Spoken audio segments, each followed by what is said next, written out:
warahmatullahi wabarakatuh.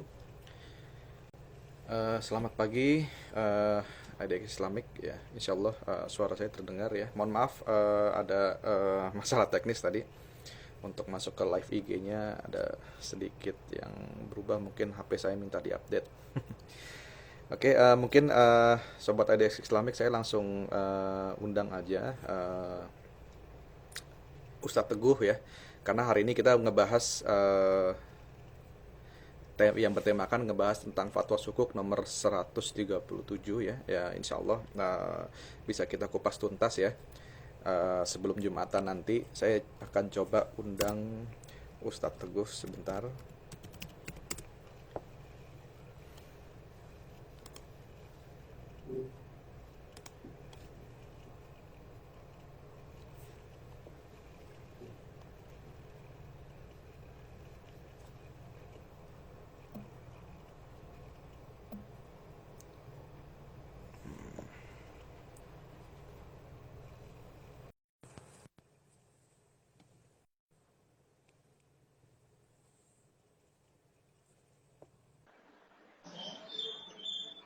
Assalamualaikum Ustaz. Waalaikumsalam warahmatullahi wabarakatuh. Mohon maaf Ustaz, ada kendala teknis tadi. Oke. Agak gaptek, minta diupdate mungkin Instagramnya. Jadi pas klik kok nggak ada live IG-nya gitu, agak stres juga. Mohon maaf Ustaz. Siap. Udah mau persiapan Jumatan nih kayaknya Ustaz nih. Ya, lanjut terus. Kita masih ada waktu lah. Insya Allah masih ada waktu ya Ustaz ya, kurang dari 1 jam. Ya. Oke, Sobat Irex Islamik, pada pagi hari ini kita coba untuk membahas fatwa 137 ya, berkenaan dengan fatwa yang memang dikeluarkan oleh DSN MUI ya, Dewan Syariah Nasional Majelis Ulama Indonesia, bulan September kalau nggak salah Ustadz ya, ada fatwa mengenai sukuk ya nomor 137 garis miring DSN MUI garis miring Romawi 9 garis miring 2020 ya. Nah, fatwa 137 ini mengenai sukuk, kalau boleh saya flashback ya ke sebelumnya itu, DSN mengeluarkan fatwa tahun 2002 ya mengenai obligasi syariah. Jadi kira-kira 18 tahun yang lalu nih Ustadz nih baru diperbaharui lagi fatwa mengenai sukuk ya. Pada waktu itu 2002 itu tentang obligasi syariah ya. Karena memang kalau nggak salah akhir September itu Indosat kalau nggak salah ya Ustadz ya menerbitkan obligasi syariah dalam hal ini sukuk ya. Dulu masih, karena memang dulu masih belum familiar ya masyarakat kita dengar kata sukuk, jadi dulu masih obligasi syariah namanya, seperti itu. Nah, ada sekitar, kalau nggak salah kalau saya catat, sekitar 10 fatwa yang berkenaan dengan sukuk nih Ustaz nih, yang sudah dikeluarkan oleh DSN MUI sampai yang terakhir fatwa 137 berkenaan dengan tentang sukuk tadi. Nah Ustaz, kalau boleh sedikit bercerita nih Ustaz nih, mengenai fatwa 137 tentang sukuk ini, DSN MUI apalagi Ustadz ya kan termasuk yang memang menggagas lahirnya fatwa nomor 137 tersebut. Boleh cerita review sedikit Ustadz, 137 itu fatwanya apa aja yang memang dibahas tentang fatwa sukuk tersebut Ustadz? Silakan Ustadz. Ya, terima kasih. Assalamualaikum warahmatullahi wabarakatuh. Ya, Waalaikumsalam. fatwa ini muncul karena memang banyak pertanyaan. Dulu di tahun 2002 itu fatwa nomor 32 itu berbunyinya obligasi syariah. Nah, sementara terminologi secara peraturan perundang-undangan, POJK, segala macam sudah memperkenalkan istilah baru yaitu sukuk. Dulu ketika fatwa 32 itu terbit, pada saat itu belum dikenal istilah sukuk.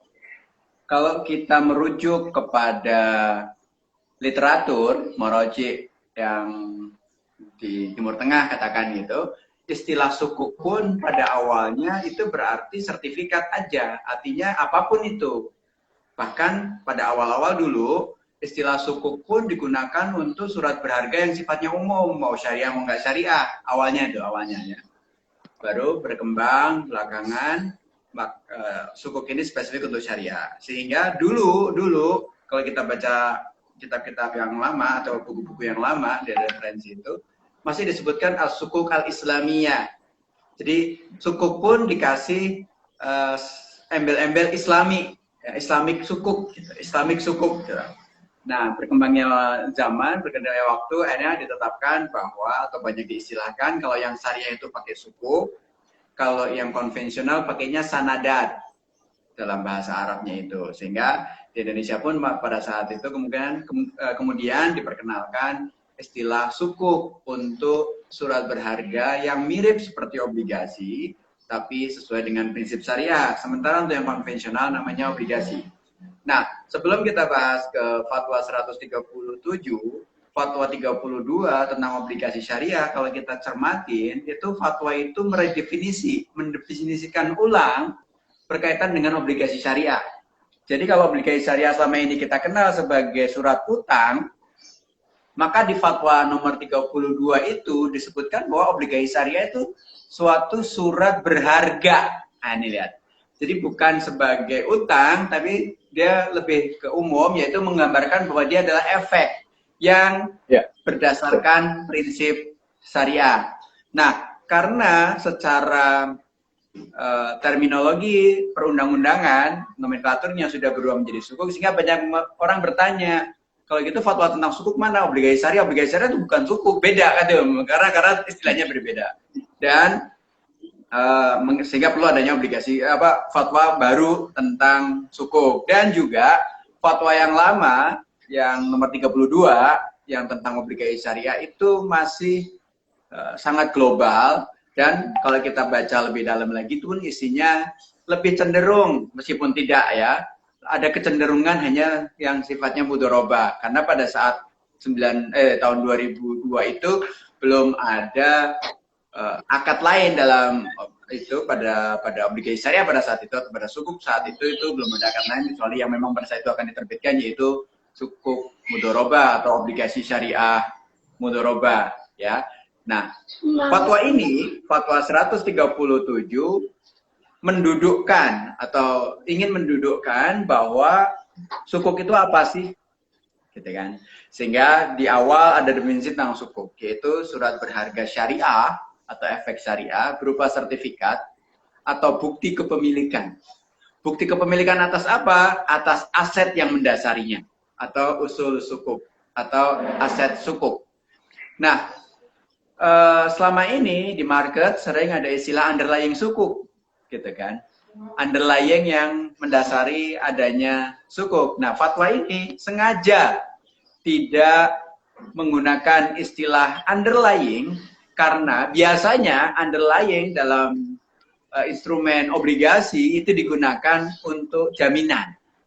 Nah, padahal sukuk itu harus ada usul sukuk atau aset dasar atau aset yang mendasari penerbitan sukuk, meskipun sukuknya clean basis, meskipun sukuknya tidak ada jaminan secara khusus, tapi misalkan pari palsu terhadap kekayaan dari si emiten, misalkan gitu ya. Jadi nggak ada jaminan. Jadi sukuk boleh nggak? Nggak ada jaminan, boleh tanpa jaminan. Biasanya ada rating macam-macam. Tapi sukuk boleh nggak? Nggak ada usul sukuk, nggak ada underlying bukan underlying, nggak ada aset yang mendasari terbitnya sukuk, nggak boleh.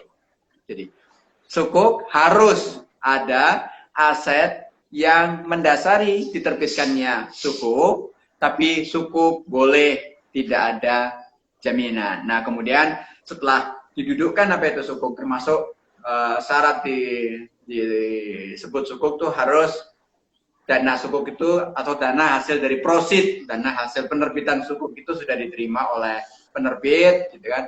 Terus pemasarannya sudah ditutup, artinya nggak mungkin ada tambahan baru lagi, dan mulai digunakan dana proceed tersebut, dana yang distorkan, yang disertakan oleh para investor. Dan di pengertian sukuk juga dinyatakan bahwa harus memiliki apa namanya, kepemilikan yang sama. Artinya tidak boleh ada hak preference. Kan saya beli sukuk A, Anda juga beli sukuk A, maka nilai kita sama. Nilai kita sama maksudnya gini, kalau saya belinya misalkan 10 juta, Anda beli 10 juta ya harus sama, proporsional gitu kan. Kalau saya punya 5 juta, Anda belinya 10 juta, maka saya 50% dari yang Anda punya gitu. Benar-benar proporsional. Nggak bisa kita sama-sama setor 10 juta, tapi saya dapatnya misalkan 1%, Anda dapatnya cuma 0,8%, nggak boleh, nggak boleh. Nah ini harus benar-benar sama, memiliki hak yang sama. Nah dalam fatwa ini juga diterangkan apa aja sih yang dimaksud dengan aset sukuk atau aset yang mendasari sukuk tersebut. Lalu karakteristik sukuk itu apa aja, juga akad-akad apa aja yang bisa digunakan di dalam sukuk. Meskipun di Indonesia sampai saat ini baru ada 3 yang digunakan, yaitu akad mudharabah, ijarah, dan wakalah. Ya, berputar di situ. Secara fikih bisa digunakan musyarakah, murabahah, salam, istisna, dan akad-akad yang lainnya gitu. Juga dalam fatwa ini juga diatur berkaitan dengan klausula perdagangan efek atau tradability-nya dari sebuah sukuk gitu kan. Jadi boleh atau tidak sih sukuk itu diperdagangkan di pasar sekunder terutama. Gitu. Oke, terima kasih penjelasannya Ustadz mengenai fatwa 137 ya tentang sukuk ya. Kalau boleh saya review sedikit ya, saat ini memang sukuk yang beredar di Indonesia itu ada sekitar total akumulasinya dari awal sampai sekarang ada jumlahnya 271 kalau nggak salah 271. Untuk yang outstanding sukuknya ada 163 ya. Memang tadi sudah dijelaskan oleh Ustadz Teguh juga bahwa akad yang digunakan saat ini ada mudharabah, wakalah, sama ijarah, baru 3 ya Ustadz ya? Ya. Tidak menutup kemungkinan nanti akan diterbitkan akad-akad yang lain dalam penerbitan sukuknya nih Ustadz ya. Betul begitu Ustadz ya? Nah, oke, boleh kalau ada pertanyaan mungkin dari IDX Islamik ya. Nah, ini sudah ada pertanyaan nih Pak Ustadz mengenai fatwa tersebut. Sebentar saya akan coba bacakan. Nah, sebentar saya buka dulu fatwanya 137.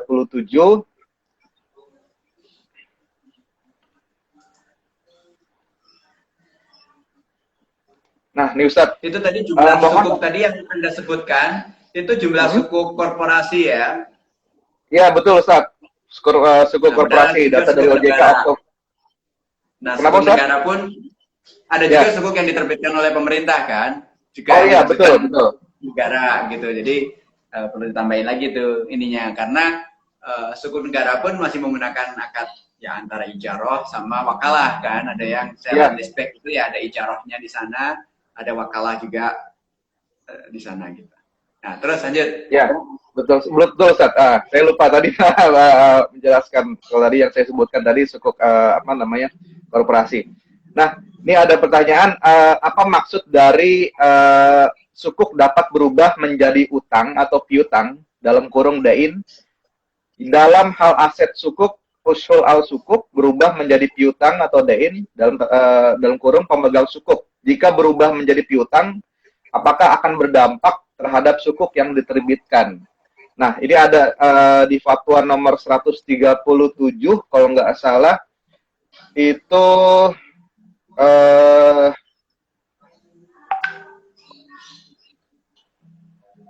saya lupa yang mana sebentar. Ya. Ya, pokoknya kalau nggak salah di ketentuan di pas memutuskan ketentuannya nomor berapanya saya lupa. Nah, itu bisa di jawabannya gimana Ustaz? Jika berubah menjadi piutang, apakah akan berdampak terhadap sukuk yang sudah diterbitkan? Silakan Ustaz. Baik, itu ada di ketentuan nomor 2, ketentuan kedua, ketentuan tentang karakteristik sukuk di poin nomor 5 kalau saya nggak salah ya. Sukuk dapat berubah menjadi utang atau piutang, dalam hal ini dain, ya. Dalam hal aset sukuk atau usul sukuk berubah menjadi piutang atau dain pemegang sukuk. Jadi misalkan nomor 5 ya. Contohnya begini. Contohnya begini. Ijaroh. Misalkan sukuknya ijaroh. Saya akan kasih 2 contoh deh paling gampang. Sukuk ijaroh. Suara saya terdengar jelas ya? Jelas Pak. Baik.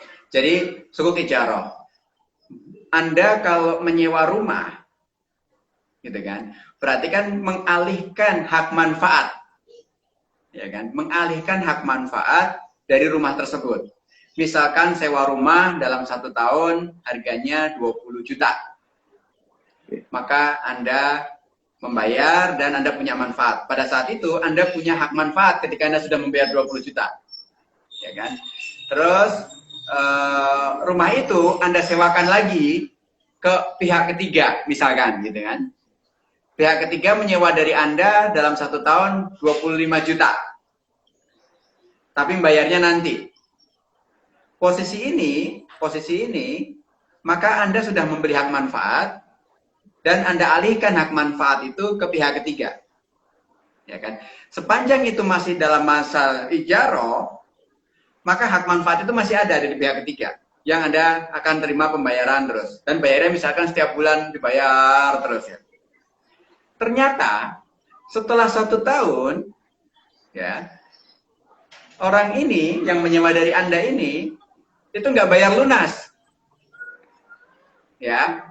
Artinya hak manfaatnya udah dihabiskan karena masa waktu 1 tahun dari ijarahnya kan sudah selesai, bener nggak? Tapi Anda masih punya tagihan kepada pihak ketiga tadi, ya. Sehingga yang tadinya asetnya itu manfaat atas suatu a'yan, suatu barang, berubah menjadi piutang, hak tagihan atas manfaat yang sudah dipakai tadi. Udah hilang tuh manfaatnya, udah selesai maksudnya. Ya. Nah, dalam hal penerbitan sukuk ijarah, seringkali disewakan kepada pihak ketiga itu dikuasakan kepada emiten sendiri. Bisa jadi emiten sudah menerima pembayaran dari pihak ketiga, ya kan? Tapi emiten belum meneruskan ke Anda sebagai investor. Maka ketika hak manfaatnya udah habis, maka ada kewajiban emiten atau si penerbit sukuk itu untuk mengembalikan uangnya investor, bener nggak? Karena hak manfaatnya udah nggak ada nih. Nah, pada saat itu sudah beralih itu, bukan lagi sebagai hak manfaat itu, si pemegang sukuk itu udah lagi nggak megang hak manfaat, orang hak manfaatnya udah habis kok. 1 tahunnya udah habis kok, atau katakan kontraknya 5 tahun, 5 tahunnya udah habis kok. Nah, tinggal tagihan kan? Nah, tagihan itu apa? Piutang. Nah, maka pada saat itu sukuk berubah menjadi utang piutang, utang bagi emiten, piutang bagi pemegang sukuk ijarah tadi. Gitu. Ya, pertama. Contoh kedua, dalam hal akad mudharabah. Mudharabah artinya investor sebagai sahibul mal, emiten sebagai mudharib, benar nggak? Si emiten mengerjakan usaha, kegiatan usaha, melakukan kegiatan usaha, di mana modalnya berasal dari investor, gitu kan? Usaha yang dijalankan oleh emiten itu harus sesuai dengan prinsip syariah, benar nggak? Ketika ternyata di tengah jalan investor, di tengah jalan emiten sebagai mudharib menyimpang perjanjian sehingga usaha yang dijalankannya tidak lagi sesuai dengan prinsip syariah, maka emiten wajib segera dan seketika mengembalikan modalnya investor, pemegang sukuk. Karena investor pemegang sukuk ini taunya dia punya kegiatan usahanya yang halal, yang dibolehkan. Ternyata dia berubah kegiatan usahanya, tidak lagi kegiatan usaha yang halal, maka sesuai dengan syarat dan ketentuan yang berlaku pada saat itu harus dikembalikan kepada investor. Pada saat itu terjadilah kewajiban untuk mengembalikan modal, ya kan? Karena sudah menyimpang nih. Nah, kewajiban itu bukan lagi sebagai kegiatan usahanya nih, tapi dia sudah berubah menjadi utang piutang. Bisa dipahami sampai di sini ya? Bisa. Nah, dampaknya ketika itu sudah utang piutang, maka akan berdampak kepada credibility-nya. Maka ketika berupa uang, maka ya masa uang ditukar dengan uang diperdagangkan. Kenapa? si pemegang sukuk, ini kalau kita pahami lagi atau kita baca lagi, pengertian tentang sukuk adalah bukti kepemilikan atas sesuatu. Ketika itu ijarah, bukti kepemilikan atas manfaat. Ketika itu mudharabah, bukti kepemilikan atas hisab, kepemilikan modal usahanya. Ketika ini berubah menjadi piutang, maka bukti kepemilikan atas piutang. Nah, oke. Bukti kepemilikan atas piutang, kalau diperdagangkan, berarti piutang diperdagangkan dengan uang. Nah, ini yang nggak masuk nih. Maka ketika tidak berubah menjadi piutang, maka tidak dapat diperdagangkan. Gitu sih dampaknya. Oke. Nah, luar biasa. Insightful sekali jawabannya, Ustadz. Saya nggak kepikiran sama sekali akan ke situ. Oke, terima kasih jawabannya, pertanyaannya sudah dijawab dengan luar biasa oleh Ustadz Teguh ya. Artinya nggak kepikiran juga sih sampai ke situ. Artinya kalau memang sukuk yang bisa berubah menjadi dapat berubah menjadi piutang tadi dalam hal asetnya seperti itu. Oke, ada lagi pertanyaan Ustadz dari Rifa ya. Apakah boleh membeli sukuk yang belum mempunyai label syariah? Kalau sukuk pasti syariah. Udah pasti Kalau syariah. syariah namanya obligasi konvensional. Ya. Betul. Secara legal boleh, secara syariah nggak boleh, gitu ya. Jadi kalau sukuk, ya udah sesuai dengan syariah, maka boleh membelinya. Dan salah satu syarat sukuk, ya, sepanjang dia nggak berubah menjadi tadi piutang ya. Jadi sepanjang sukuk itu terbit, itu diwajibkan ada opini kesesuaian syariah. Dalam hal sukuk itu diterbitkan oleh negara atau sukuk negara atau oleh pemerintah, maka yang berhak menerbitkan opini kesesuaian syariah adalah langsung Dewan Syariah Nasional Majelis Ulama Indonesia. Jadi sukuk-sukuk yang diterbitkan oleh pemerintah, opininya itu dari DSN MUI langsung. Nah, sementara, jadi sebelum masuk ke situ, sukuk itu bisa diterbitkan oleh negara, oleh pemerintah, bisa diterbitkan oleh korporasi, bisa juga diterbitkan oleh daerah, pemerintah daerah. Ya. Untuk sukuk negara, opini kesesuaian syariahnya oleh DSN MUI. Untuk korporasi, ya kesesuaian syariahnya diterbitkan oleh tim ahli syariah. Tim ahli syariah ini adalah orang perorangan, juga bisa badan hukum yang telah memiliki izin ahli syariah pasar modal dari Otoritas Jasa Keuangan, di mana orang ini juga telah mendapatkan rekomendasi dari Dewan Syariah Nasional Majelis Ulama Indonesia untuk mendampingi penerbitan sukuk tersebut, sehingga dia terlibatlah dalam perjanjian, dia membaca perjanjiannya, dia menjadi akad-akadnya, dia bahkan seringkali membuat merekomendasikan struktur skema apa yang digunakan di dalam sukuk tersebut ya. Itu jadi oleh tim ahli syariah. Yang ketiga, sukuk daerah, karena sampai saat ini belum ada, maka kita belum tahu nih siapa yang nanti menerbitkan kesesuaian syariahnya. Kecenderungannya nanti akan diterbitkan oleh tim ahli syariah juga, karena peraturan berkaitan dengan sukuk daerah ini mengacu pada peraturan OJK. Gitu. Jadi kemungkinan juga oleh tim ahli syariah, bukan direct oleh Dewan Syariah Nasional Majelis Ulama Indonesia. Dengan demikian maka kalau disebut sukuk, nah ini udah menjadi terminologi khusus soalnya ya sesuai dengan prinsip syariah, gitu. Kecuali tadi sudah berubah menjadi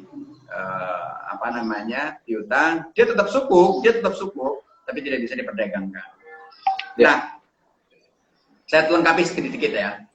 Karena saat ini itu baru 3 skema akad, yaitu mudharabah, ijarah, dan wakalah, ini bisa dilakukan atau bisa diperdagangkan di pasar sekunder. Tapi kalau suatu saat misalkan ada sukuk yang berbasis jual beli, sukuk murabahah, sukuk salam, sukuk istisna, 3 jenis sukuk ini atau sukuk yang berbasis jual beli ini itu bukan lagi atas aset, tapi atas piutang. Nah, ini juga sukuk dari awal jadi menjadi piutang. Jadi misalkan emiten membutuhkan barang itu dibeli dulu oleh investor, tentu dikuasakan kepada emiten atau wali amanat atau apapun nanti ya. Misalkan dia perlu membeli pabrik, pabriknya dengan harga misalkan 500 miliar. Dibeli oleh investor, kemudian sama investor dijual ke emiten dengan harga 700 miliar, dicicil selama 5 tahun. Dengan cicilan 200 miliarnya dibayar bertahap dan 500 miliarnya dibayar di akhir. Misalkan gitu ya. Jadi tetap ada balloon payment-nya, tetap ada gitu. Nah, itu dari awal itu sukuk udah berupa piutang tuh. Jadi nggak termasuk yang berubah ya, tapi memang dari awal sudah piutang. Nah, kalau yang piutang ini tidak dapat diperdagangkan. Hanya saja memang saat ini di Indonesia belum ada sukuk yang berbasis akad jual beli karena memang trennya marketnya menginginkan sukuk yang diterbitkan itu dapat diperdagangkan di pasar sekunder. Di luar negeri ada nggak? Ada, tapi ya memang gitu sehingga sukuk yang hanya hold to maturity dipegang sampai jatuh temponya. Kalau jatuh temponya 3 tahun ya 3 tahun, kalau jatuh temponya 5 tahun ya 5 tahun. Gitu. Oke, insya Allah jelas ya. Itu yang tadi Ustadz Teguh jelaskan ada di ketentuan terkait diperdagangkannya sukuk di pasar sekunder di di bagian keempat ya. Sukuk dengan akad murabahah salam istisnya tidak dapat diperdagangkan di pasar sekunder. Insya Allah sudah bisa dijelaskan oleh Ustadz Teguh barusan. Oke, ada pertanyaan lagi. Sebenarnya saya tadi mau nanya itu Ustadz yang tadi, kenapa kok akad yang merubah salam istisna tidak dapat diperdagangkan di pasar sekunder? Tapi udah dijawab sama Ustadz. Clear, Oke, terima kasih Ustadz. Clear, jelas Ustadz. Oke. Ada pertanyaan lagi. Mungkin saya coba tadi masih agak mungkin masih banyak juga yang belum tahu ya perbedaan antara sukuk dan obligasi. Saya akan coba untuk jelaskan sedikit nih Ustadz nih. Perbedaan sukuk dan obligasi dari prinsip dasarnya, kalau sukuk itu bukan merupakan surat utang, melainkan kepemilikan bersama atas suatu aset atau proyek. Nah, kalau obligasi itu merupakan surat pernyataan utang dari penerbit. Nah, kalau dari prinsip dasarnya seperti itu. Dari klaimnya, klaim kepemilikan didasarkan pada aset proyek yang spesifik untuk yang sukuk. Tapi untuk yang obligasi, klaim kepemilikan didasarkan pada aset proyek yang tidak spesifik. Nah, untuk perbedaan selanjutnya dari penggunaan dananya, kalau yang sukuk harus dipergunakan atau harus digunakan untuk kegiatan usaha yang tidak bertentangan dengan prinsip syariah. Tadi sudah dijelaskan oleh Ustaz Teguh. Kalau yang obligasi dapat digunakan untuk apa saja. Nah, kalau untuk jenis penghasilannya, kalau sukuk itu ada yang namanya imbalan atau bagi hasil. Kalau yang untuk obligasi, kita mengenal yang namanya kupon rate atau bunga. Nah, yang terakhir tadi sudah dijelaskan juga oleh Ustaz Teguh di awal, kalau sukuk itu harus ada underlying asetnya. Nah, kalau obligasi tidak. Nah, itu mungkin sedikit yang bisa saya rangkum ya dari dari perbedaan antara sukuk dan obligasi. Nah, ada juga dari Safarin Daini menanyakan, Pak, saya di UBI ingin tahu investasi syariah. Kalau syariah ada DSN MU-nya dan perusahaan tidak boleh rokok, minuman keras dan lain-lain, bedanya prosedur proses transaksi pasar modal konven sama syariah apa ya? Nah, ini agak melenceng sedikit ke saham. Gimana? Saya nggak begitu jelas kebenarannya gimana tadi, Pak? Oke, saya akan coba bacakan Ustaz.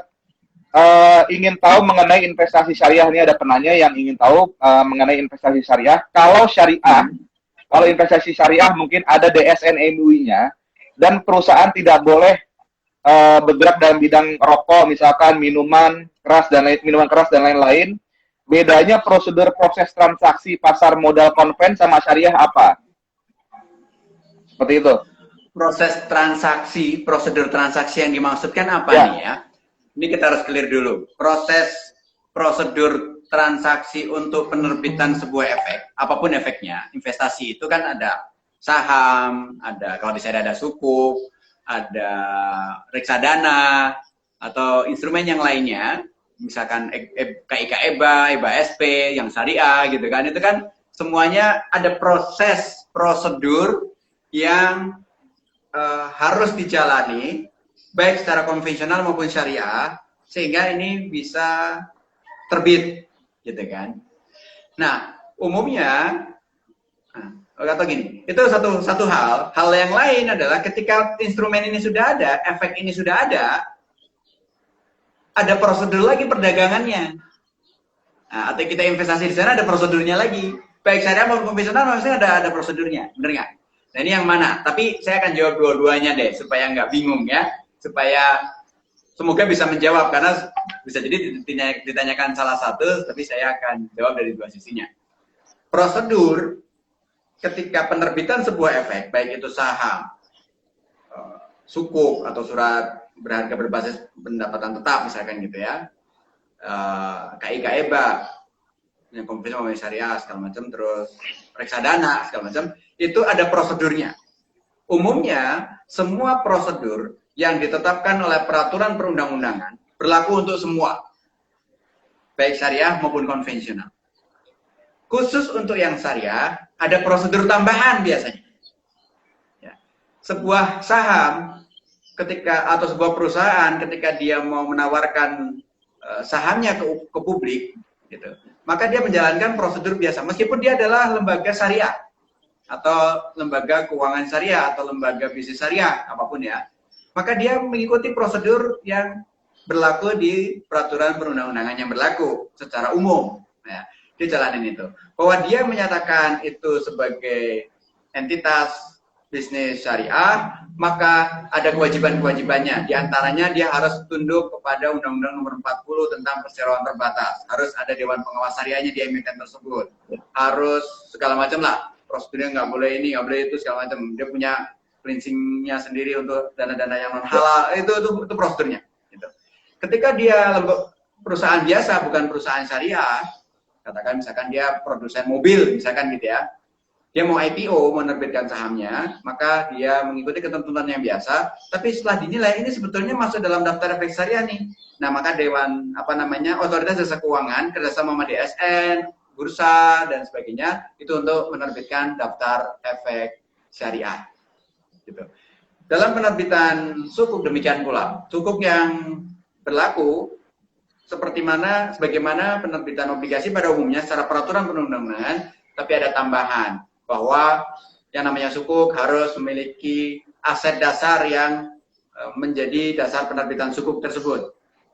Gitu, ada aset yang menjadikan dasar penerbitan sukuk tersebut. Itu harus ada pernyataan kesesuaian syariah. Harus define ini sukuknya, skema akadnya apa, harus jelas. Nah, termasuk ada pernyataan kesesuaian syariah dari tim ahli syariahnya. Demikian pula sukuk negara harus ada pernyataan kesesuaian syariah dari Dewan Syariah Nasional Islam Indonesia. Demikian pula reksadana harus ada pernyataan kesesuaian syariahnya dari Dewan Pengawas Syariah. Karena MI harus memiliki Dewan Pengawas Syariah. Jadi beda ya, kalau di sukuk namanya tim ahli syariah karena dia sifatnya ad hoc untuk penerbitan saja, tapi kalau di MI, di manajemen investasi itu harus ada Dewan Pengawas Syariah yang sifatnya permanen di lembaga tersebut yang diangkat juga oleh RUPS dan seterusnya gitu. Ada ketentuan-ketentuannya. Nah, demikian pula KIK, EBA, EBA-SP segala macam ada ketentuan-ketentuannya. Nah, ketika sukuk ini terbit, bagaimana memperdagangkannya? Saham diperdagangkan di Bursa Efek Indonesia, bursanya sama. Kenapa kok bisa bursa sama? Pasar bisa apa aja. Anda beli kain di pasar Tanah Abang gitu, beli baju koko di Tanah Abang boleh nggak? Ini baju buat sholat loh. Pasar Tanah Abang, padahal Tanah Abang tuh nggak ada kata-kata syariahnya, misalkan gitu kan. Ya boleh aja. Ini namanya juga pasar. Bursa Efek Indonesia, ya itu pasar. Namanya juga pasar modal, bener nggak? Namanya juga bursa. Dagang apa aja di sana boleh. Nah, di pasar, sebagaimana pasar basah, pasar modern, bisa jadi ada barang-barang yang haram. Ada barang-barang yang halal. Demikian pula bursa, ada barang-barang yang tidak sesuai dengan syariah. Misalkan pabrik minuman keras, pabrik rokok, perusahaan bank ribawi, perusahaan asuransi konvensional. Itu ada di sana tuh sahamnya diperjualbelikan, bener nggak? Nah, tapi kita sebagai investor syariah, kita hanya milih saham-saham yang sesuai dengan syariah. Sebagaimana kita kalau datang ke pasar Tanah Abang, ke pasar modern, hanya pilih barang-barang yang halal. Supaya tahu barang yang halal mana, lebih firm lagi kalau ada logo MUI-nya, logo halalnya, misalkan gitu, bener ya? Gitu. Nah, bagaimana kita tahu bursa itu daftar barang yang kita beli itu halal? Kita lihat daftar efek syariah yang diterbitkan oleh Otoritas Jasa Keuangan. Itu dari sisi barangnya. Dari sisi cara perdagangannya juga tidak boleh melanggar unsur-unsur yang diharamkan. Nggak boleh tuh tipu-tipu, ya kan? Nggak boleh tuh short selling, margin trading di bursa nih, misalkan. Di pasar Tanah Abang, di pasarnya juga nggak boleh nyopet tuh, nggak boleh nipu, ngebohongin gitu kan. Ngomongnya bahannya dari katun, padahal bahannya dari polisi apalah segala macam lah. yang nama-nama kain yang lain itu misalkan gitu yang lebih rendah kualitasnya atau apa. Ngomongnya sutra padahal katun segala macam. Nah, ini nih nggak boleh nipu-nipu itu. Nah, itu yang aturan secara syariah perdagangannya. Nah, untuk aturan perdagangan yang saham, spesifik untuk saham diatur di Fatwa nomor 80 tentang perdagangannya. Tapi tentang sahamnya, ya saham itu apa, bagaimana hukumnya, itu ada di Fatwa tentang saham, yaitu Fatwa nomor 135. 135. 135. Ya. Yang kemarin kita bahas bulan lalu, Ustaz. Betul, sebelum kita SIW Ya. itu kita bahas itu ya. Betul, Ustaz. Nah, jadi itu dari sisi mana yang kita mau lihat. Dua-duanya prosesnya, untuk yang syariah ada ketentuannya yang lebih spesifik. Gitu, Mas. Ya, insya Allah sudah terjawab tadi penjelasan mengenai prosedur ya. Ada pertanyaan lagi, Ustaz. Kebetulan Pak Yunan nih, nitip pertanyaan. Saya akan coba bacain. Nah, ini agak backlash sedikit mengenai fatwa nomor 127 tentang sukuk wakalah bil istismar, Ustaz. Pertanyaannya begini, menjaga komposisi kegiatan penggunaan sebagian besar dana atau sekurang-kurangnya 51% dalam bentuk aset berwujud dalam hal sukuk diterbitkan untuk dapat diperdagangkan atau tradable di pasar sekunder. Itu ya fatwa 127 mengenai wakalah bil istismar. Nah, sedangkan di fatwa nomor 137 menyebutkan seperti ini, Ustaz. Sukuk dengan akad mudharabah, musyarakah, dan wakalah bil istismar dapat diperdagangkan di pasar sekunder setelah penawaran umum dan dana yang diterima penerbit mulai digunakan untuk kegiatan usaha. Nah, ini mohon penjelasannya antara dua fatwa tersebut. Silakan, Ustaz. Ya, ini ada cerita di balik terbitnya klausula itu di Fatwa 137 dan sebelumnya di Fatwa 127 yang secara kasat mata terjadi perbedaan yang signifikan. Prinsipnya begini, akad wakalah itu berarti investor, pemegang sukuk dengan akad wakalah mengkuasakan dananya kepada emiten untuk diinvestasiin, benar nggak? Betul. Nanti hasil investasinya punya siapa? Punya investor. Jadi every single return yang diterima, every single rupiah yang diterima dari pengelolaan dana ini adalah miliknya investor. Kenapa miliknya investor? Karena emiten hanya sebagai wakil daripada investor. Oke. Beda dengan mudharabah. Kalau mudharabah, atas hasil yang dihasilkan dari kegiatan usaha yang dijalankan oleh emiten, dibagi hasilkan antara emiten dan investor. Beda ya, beda. Meskipun ada kemiripan di sana. Kalau ini langsung goes to investor, kalau ini bagi hasil dulu, sebagian buat investor, sebagian lagi buat si mudharib. Dalam hal ini adalah emiten. Ketika investor menyerahkan dananya, menyertakan dananya kepada emiten dalam akad wakalah, maka investor menyerahkan uang dan emiten menerima uang. Oke. Artinya ketika itu masih berupa uang, maka bukti sukuk ini adalah bukti kepemilikan atas uang. Kalau ini belum digunakan, artinya ya kepemilikannya atas uang. Uang diperjualbelikan kan harus yang sama, harus tunai gitu-gitu kan, harus mengikuti ketentuan SORF. Kecuali kalau diperdagangkannya dengan barang, jadi beda lagi gitu kan. Kalau uang diperjualbelikan di bursa atau katakan di OTC juga kan tetap aja pakai uang dengan uang. Maka ini nggak bisa diperdagangkan dong. Idealnya harus 100% digunakan untuk investasi sehingga investor ketika melakukan perdagangan itu benar-benar perdagangan atas hisoh, atas bagian kepemilikan atas investasinya, bukan bagian kepemilikan atas uang lagi, gitu kan. Maka pada saat di Fatwa nomor 127 ketentuan yang digunakan adalah sesuai dengan kaidah fikih yang berbunyi lil aksar hukmul kul. Yang dominan itu menghukumi semuanya. Gitu. Yang dominan itu supaya disebut dominan maka harus digunakan 51% dulu.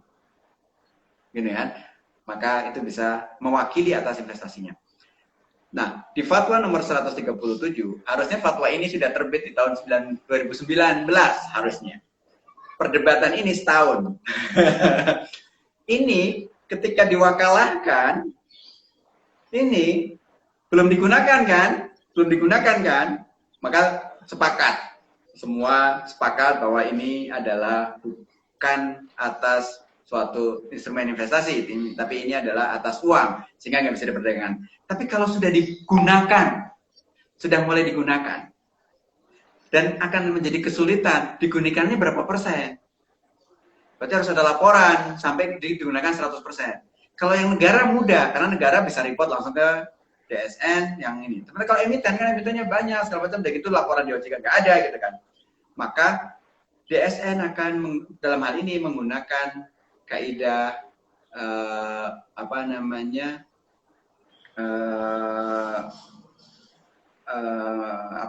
saya agak lupa nih kaidahnya.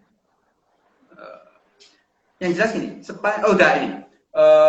kaidah yang menyatakan bahwa apabila itu sudah digunakan, ya artinya ini sudah berubah bentuknya, bukan lagi sebagai uang, tapi ini sudah berubah bentuknya itu sudah berupa hisoh tadi, kepemilikan atas investasinya tadi, gitu ya, kepemilikan atas investasinya. Nah, karena ini sudah berubah bentuk atas investasinya, maka ini tidak lagi berupa uang, tapi ini sudah berupa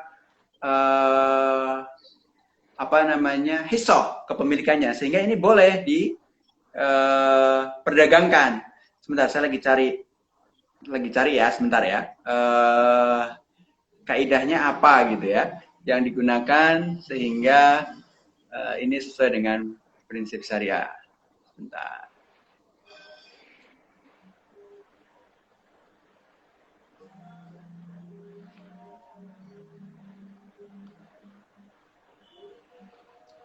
Atau sambil dibacakan yang lain, saya sambil ini.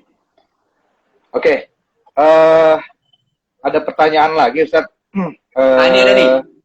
Ada nih. Oke, silakan Ustaz. Ya. Kaidahnya adalah kaidah al-asolah wa tabaiyah. Kenapa tiba-tiba lupa tadi? Al-asolah wa tabaiyah. Al-asolah wa tabaiyah itu artinya sepanjang ini diniatkan untuk digunakan dan sudah dijalankan untuk digunakan, meskipun belum banyak, gitu kan, meskipun belum dominan, maka itu mengikuti dari ketentuan yang maksudnya tadi. Gitu. Bahkan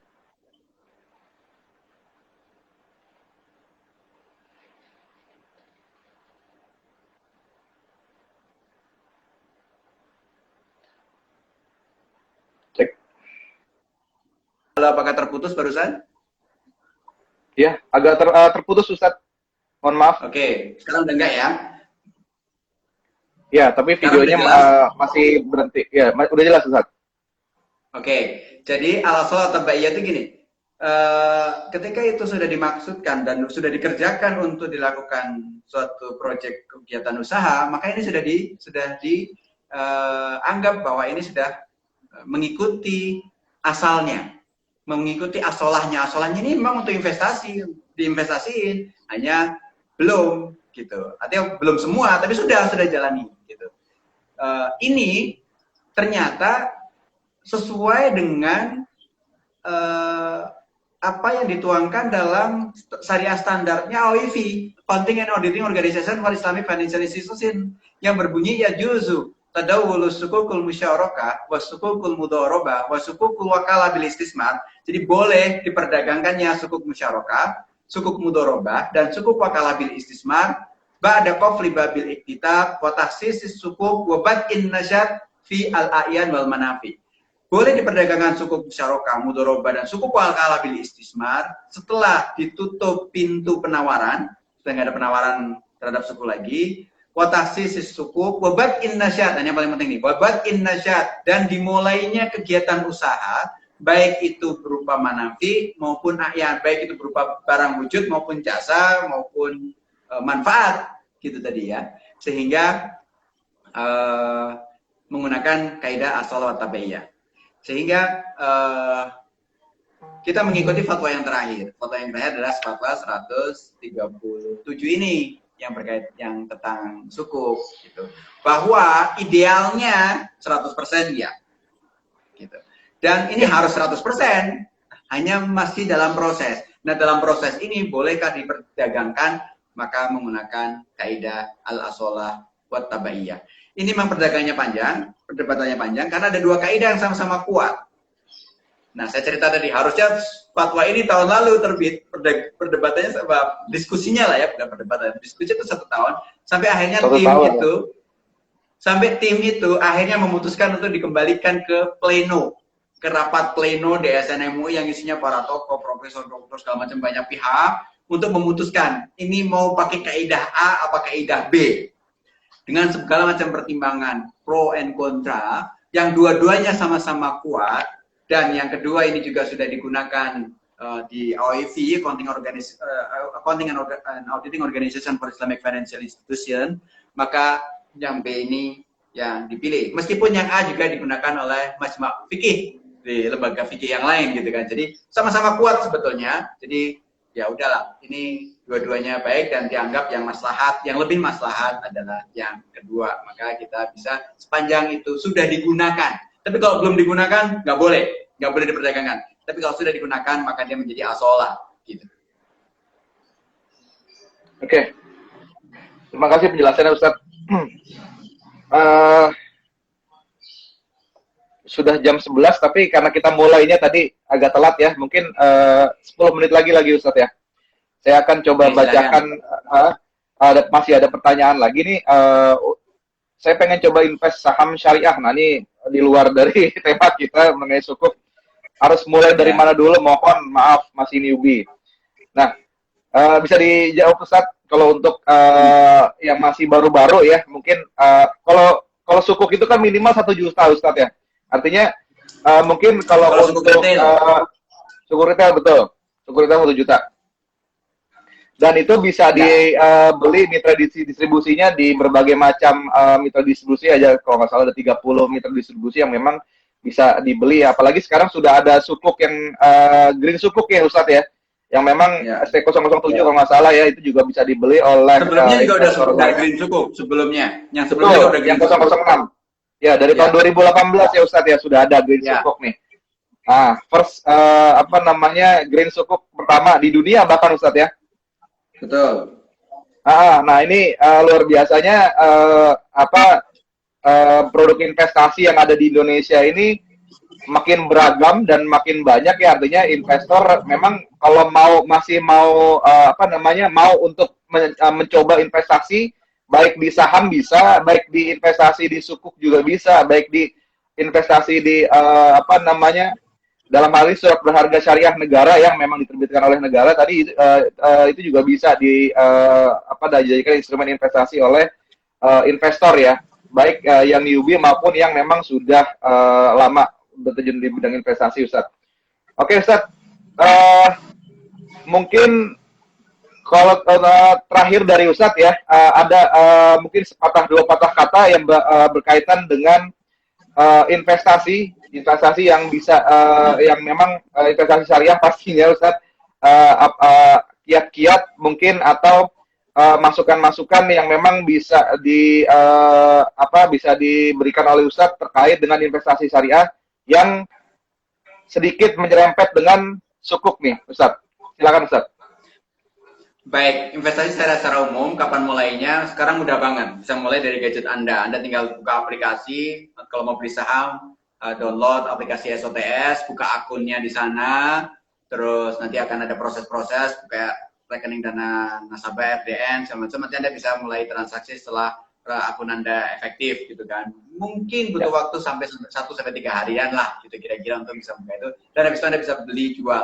Sambil belajar, sambil terus meningkatkan literasi kita. Di antaranya ya ikut IG live-nya dari IDX ini ya, IDX Islamic ini juga follow, udah pasti Anda udah follow, ikutin terus. Itu banyak sekali edukasi-edukasi untuk meningkatkan diri kita tentang berkaitan dengan investasi, baik di saham maupun instrumen yang lainnya. Termasuk juga ada IG-nya OJK, IG-nya teman-teman aktivis investasi syariah, itu banyak banget. Anda terus belajar, tapi mulai juga. Maksud saya gini, jangan kelamaan belajarnya tapi nggak mulai-mulai, seperti belajar renang lah.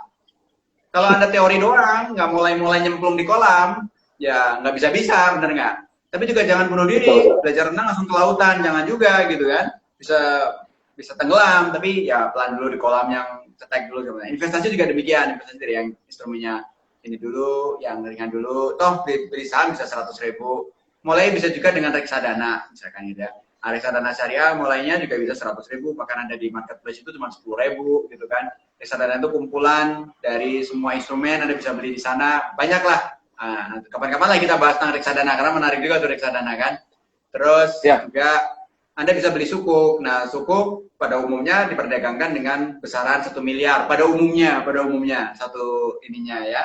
Ada yang 5 miliar bahkan gitu. Tapi sekarang sudah ada sukuk retail yang besarannya bisa 1 juta, kemarin sempat 5 juta, sekarang yang tabungan itu bisa 1 juta, tapi ya idealnya bisa lebih besar, lebih baik. Tapi kalau suku kan pas pada saat penawaran, yang at anytime bisa dibeli itu saham sama reksadana.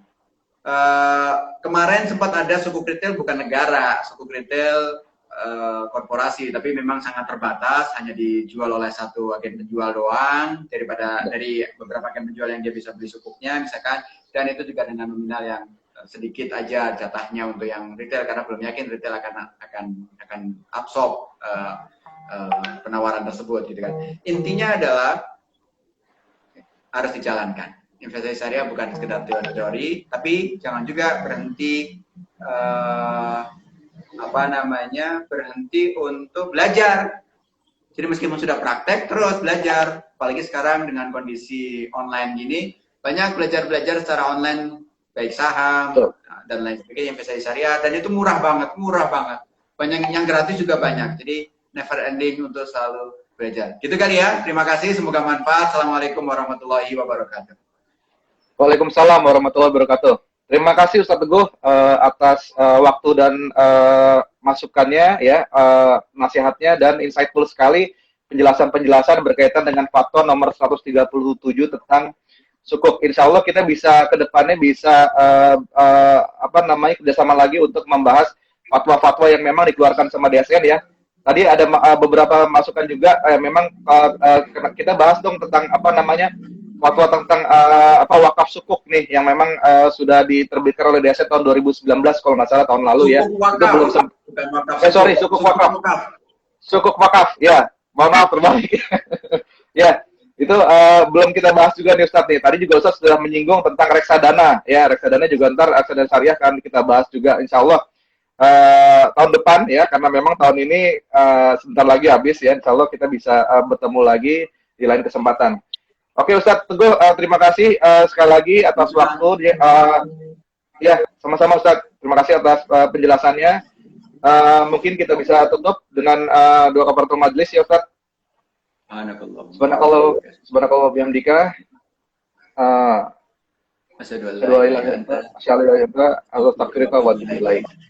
Ya, terima kasih. Wassalamualaikum warahmatullahi wabarakatuh. Waalaikumsalam warahmatullahi wabarakatuh.